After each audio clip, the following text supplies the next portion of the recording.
What's up, homies? We are gonna be doing this turtle thing. Oh yeah, we're at Sleeping Turtles Preserve.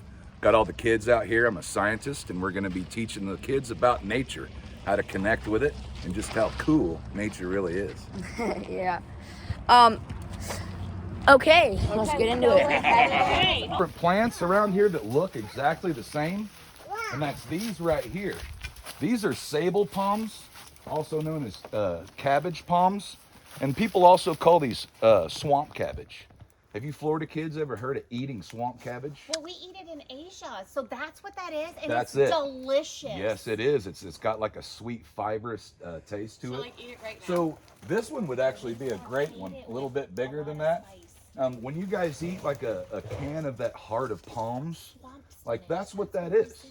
So we take the heart of that, excuse my Red Bull burp. We take the heart of that thing. It's like a bulb inside of all those little sticks coming out, and we can eat that. It's really, really cool. But the way that you can tell, because check it out, when we want to eat swamp cabbage, we don't want these trees to be huge like that one over there. It's going to taste like dirt and be as hard as concrete, right? So we want a young one. But there's a trick, because there's a lot of other trees, well, one other tree really, that looks just like this one that doesn't get much bigger. So how I can tell is, you see on that, there's a point, like an arrow coming down. Well, I'm going to show you one when we walk by it. See, this one's very young, but it's got a point. Where the saw palmetto, which is a completely different plant, it has a square flat tip right there.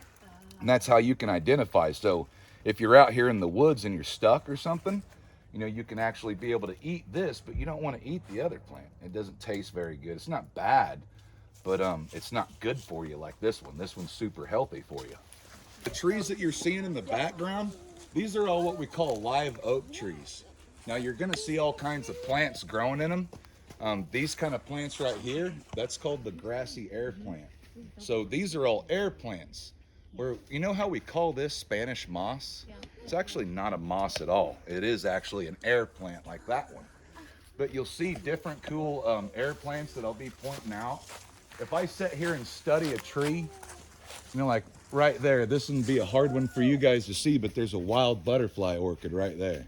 You know, in just about any of these trees, you could sit there and look at it long enough. We'll let these guys get past us. We could sit there and look long enough to where we could sit there and spot wild orchids.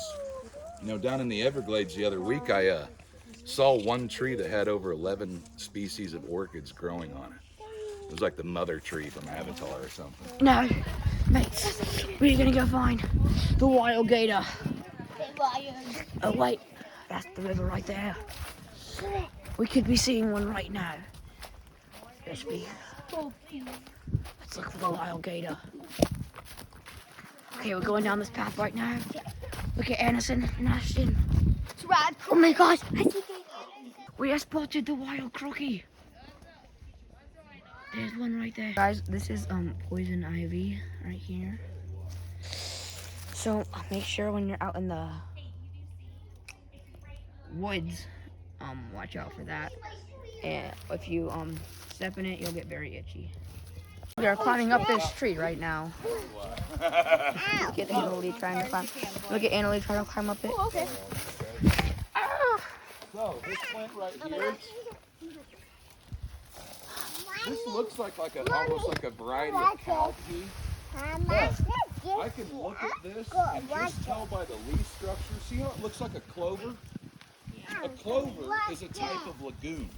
Now legumes are what we call our beans and our peas. They're what we call do is kind of just grab all that stuff around and smash it together a little bit. Do you want to smash it with my stick? Oh, I'll do it with my fingers, but that is a pretty good stick to go smashing monkey hair with, think about it. So, I got this right here. Now, a lot of people want to go in their pockets and dig for a lighter or some matches. But if you're ever in a survival situation, guess what? You're probably not going to have a lighter. Probably not going to have matches.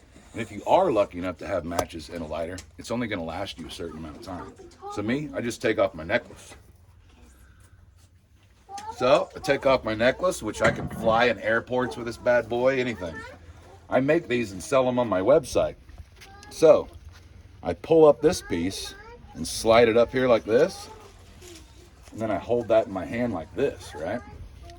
Now I can take my steel striker, and this is what we call a ferro rod. It's a certain type of metal. I might be pronouncing it wrong, but ferrocium or ferrocium or something like that. We just call it ferro rods. But now I can take that and make myself a spark. See that? So I'll take that knowledge, bring it down here, and go to making a fire.